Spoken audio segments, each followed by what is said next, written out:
அனைவருக்கும் வணக்கம். ரீசெண்டாக supreme court of India sports சம்மந்தமாக ஒரு முக்கியமான அப்சர்வேஷன் பண்ணியிருக்காங்க. பர்சனலாக இந்த அப்சர்வேஷன் எனக்கு பெரிய மகிழ்ச்சியை கொடுக்குது. சரி, சுப்ரீம் கோர்ட் எதை அப்சர்வ் பண்ணியிருக்காங்க அப்படின்றத நம்ம பார்ப்போம்.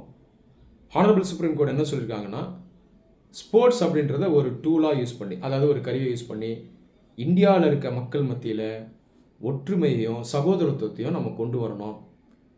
இன்றைக்கி சொசைட்டி எப்படி இருக்குன்னா பிளவுபட்டு இருக்கு. ஜாதி, இனம், மதம் இந்த அடையாளங்களை வச்சு தனித்தனியாக மக்கள் இருக்காங்க, ஒரு ஒற்றுமை இல்லை. அப்போ ஒரு யூனிஃபையிங் ஃபேக்டராக ஸ்போர்ட்ஸ் செயல்படுறதுக்கு ஒரு பெரிய வாய்ப்பு இருக்குது, இதை யூஸ் பண்ணுங்க அப்படின்னு சுப்ரீம் கோர்ட் சொல்லியிருக்கு. இந்த கான்செப்ட் ஆக்சுவலாக ஜுடிஷியல் ஆக்டிவிசம்னு சொல்லுவாங்க. அரசு செய்ய வேண்டிய ஒரு விஷயத்த லெஜிஸ்லேச்சர், சட்டமன்றங்கள் செய்ய வேண்டிய விஷயத்த நீதிமன்றமாகவே முன்னெடுத்து வைக்குது, இவங்களுக்கு சொல்லுது, அட்வைஸ் பண்ணுது அப்படிங்கிறது தான் ஜுடிஷியல் ஆக்டிவிசம். அப்போ இந்த அப்சர்வேஷனை நம்ம ஒரு ஜுடிஷியல் ஆக்டிவிசமாக பார்க்கலாம். இதை தாண்டி சுப்ரீம் கோர்ட் ஸ்போர்ட்ஸ் சம்மந்தமாக என்ன சொல்கிறாங்கன்னா, தற்போதைக்கு ஸ்போர்ட்ஸுங்கிறது ஒரு சில நபர்களுடைய ப்ரிவிலேஜை தான் இருக்குது. ஒரு சில பேரால் தான் இந்த ஸ்போர்ட்ஸில் ஷைன் ஆக முடியுது, அவங்களுக்கு தான் இந்த வாய்ப்புகளும் வழிவகைகளும் இருக்குது. மற்றவங்களுக்கு பார்த்திங்கன்னா இந்த ஸ்போர்ட்ஸ் ஆக்சசிபிளாக இல்லை, இது தவறு. முடிஞ்ச வரைக்கும் பலதரப்பட்ட மக்களுக்கு ஸ்போர்ட்டிங் ஃபெசிலிட்டிஸ், ஆப்பர்ச்சுனிட்டிஸ் அவைலபிளாக இருக்கணும் அப்படின்னு சொல்லியிருக்காங்க. இந்த ரெண்டாவது அப்சர்வேஷன் எனக்கு ரொம்பவே பிடிச்சிருக்கு. காரணம் என்னென்னா, ரொம்ப காலமாகவே இந்தியாவில் ஸ்போர்ட்ஸில் ஷைன் ஆகக்கூடிய மக்கள் பெரும்பாலானவர்கள், நான் சொல்கிறேன் எல்லாரும் சொல்ல, பெரும்பாலானவர்கள் நீங்கள் பார்த்தீங்கன்னா அதிகாரம், பணபலம் படித்தவர்களாக தான் இருக்காங்க, அவங்க வீட்டு பிள்ளைகளாக தான் இருக்காங்க. கீழ்மட்டத்திலேருந்து வர்றவங்க பார்த்தீங்கன்னா ரொம்ப குறைவாக தான் இருக்காங்க. இந்த நிலை இன்றைக்கும் தொடர்ந்துட்டு வருது, இது ரொம்ப தவறானது. இதே மற்ற நாடுகள்லாம் பார்த்தீங்கன்னா முடிஞ்ச வரைக்கும் அந்த ஃபெசிலிட்டிஸ் வந்து கீழ்மட்டத்தில் இருக்க நபர்களுக்கும் ஓப்பனாக இருக்கும். நிறைய ஆஃப்ரிக்கன் கண்ட்ரீஸில் இந்த மாதிரி ஒரு நிலை இருக்குது. ஆனால் இந்தியா இன்னும் இந்த விஷயத்தில் பின்தங்கி இருக்குது. அப்போ இதுலேயே நம்ம மாற்றத்தை கொண்டு வரணும். இந்தியா இன்டர்நேஷ்னல் லெவலில் ஸ்போர்ட்ஸ்னு வரும்போது பின்தங்கி இருக்குது, இதை நம்ம எல்லாரும் ஏற்றுக்கணும். உண்மையாக தான். இதற்கும் ஒரு முக்கிய காரணம் இது. அப்போ இது எல்லாத்துலேயும் மாற்றம் வரணும். இந்தியா ஒரு ஸ்போர்ட்டிங் பவராக ஃப்யூச்சரில் மாறணும்னா இந்த சுப்ரீம் கோர்ட்டினுடைய அப்சர்வேஷனை நம்ம கண்டிப்பாக இம்ப்ளிமெண்ட் பண்ணணும். இதை தாண்டியும் சுப்ரீம் கோர்ட் அப்சர்வ் பண்ணியிருக்காங்க. என்ன சொல்கிறாங்கன்னா, ஸ்போர்ட்ஸில் வரக்கூடிய ரெவென்யூ இருக்குது பாருங்கள், வருமானம், இதையும் ஒட்டுமொத்தமாக இந்தியாவில் இருக்கக்கூடிய ஸ்போர்ட்ஸ் டெவலப்மெண்ட்டுக்கு யூஸ் பண்ணணும் அப்படின்னு சொல்லியிருக்காங்க. இப்போ இந்தியாவில் ஒரு ஸ்போர்ட்க்கும் ஒரு பாடி இருக்குது. இப்போ கிரிக்கெட்டு தான் பார்த்தீங்கன்னா அதிகமாக ரெவென்யூ ஜென்ரேட் பண்ணுது. இதற்கான பாடி பிசிசிஐ. இப்போ பிசிசிஐனுடைய ரெவென்யூ வந்து மற்ற ஸ்போர்ட்ஸ்க்கு அவங்க கொடுக்க மாட்டாங்க. இப்படி இருக்குது. ஹாக்கியெல்லாம் பின்தங்கி இருக்குது, ரெவென்யூ கம்மியாக இருக்குது. நம்ம நிறைய பேர் ஹாக்கியே பார்க்குறது இல்லை. இந்தியன் யங்ஸ்டர்ஸ் நிறைய பேர் வந்து இந்த டிவி ஷோவான WWF ரெஸ்லிங் நினச்சி பார்க்குறாங்க. அது ரெஸ்லிங் இல்லை. இந்தியாவில் 1000 வருஷத்துக்கு மேலே உண்மையான ரெஸ்லிங் இருக்குது, அது பேர் மல்யுத்தா. இது நிறைய இந்தியன் யங்ஸ்டர்ஸ்க்கு தெரியறதே கிடையாது.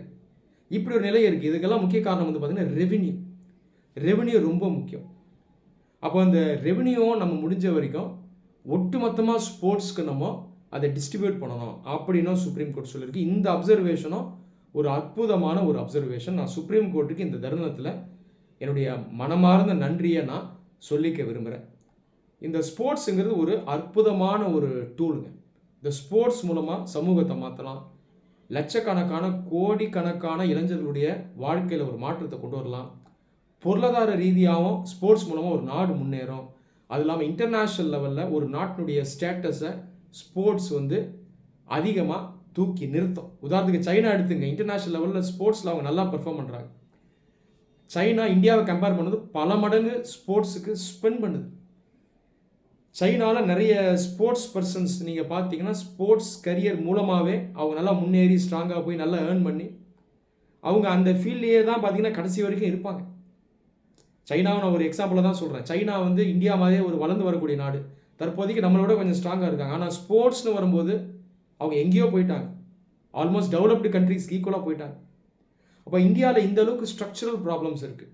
இந்தியாவில் ஸ்போர்ட்ஸ்க்கு அந்த அளவுக்கு ஸ்பெண்ட் பண்ணுறது கிடையாது.